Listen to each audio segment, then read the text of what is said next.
నేటి యువత ఆలోచనలే రేపటి ప్రపంచపు ఆవిష్కరణలు. అందరికీ నమస్కారం. ముందుగా అందరికీ అంతర్జాతీయ యువజన దినోత్సవం యొక్క శుభాకాంక్షలు. ఈ అంతర్జాతీయ యువజన దినోత్సవం యొక్క ముఖ్య ఉద్దేశం ఏంటంటే, యువత ఎదుర్కొంటున్న సమస్యలు, వారి సామాజిక బాధ్యత, సాంస్కృతిక మరియు చట్టపరమైన సమస్యల గురించి యువతకి అవగాహన కల్పించడమే దీని యొక్క ముఖ్య ఉద్దేశ్యం. మన ప్రపంచాన్ని మార్చే శక్తి ఒక విప్లవాత్మకమైన ఆలోచనకి ఉంటే, అలాంటి విప్లవాత్మకమైన ఆలోచనని నిజం చేసే దమ్ము, ధైర్యం మాత్రం కేవలం యువతకి మాత్రమే ఉన్నది.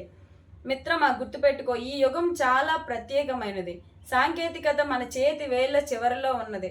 ఆర్టిఫిషియల్ ఇంటెలిజెన్స్, నూతన ఆవిష్కరణలు, స్టార్టప్ కంపెనీలు అంటూ ఏదో ఒక రంగంలో మనకి అవకాశాలు ఎదురుగా కనిపిస్తున్నాయి. ఓటమి అనేది మన ప్రయాణంలో ఒక భాగం మాత్రమే, అదే జీవితం కాదు.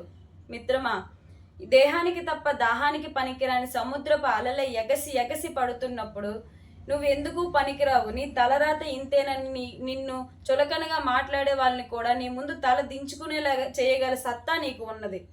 కలలు కనండి, వాటిని నిజం చేసుకునే శక్తి, సామర్థ్యం మన చేతిలోనే ఉన్నది. మన సమాజాన్ని, మన దేశాన్ని, మన ప్రపంచాన్ని మన మంచి ఆలోచనలతో ముందుకు నడిపిద్దాం. భయాల్ని వదిలేద్దాం, విజయాల్ని సాధిద్దాం.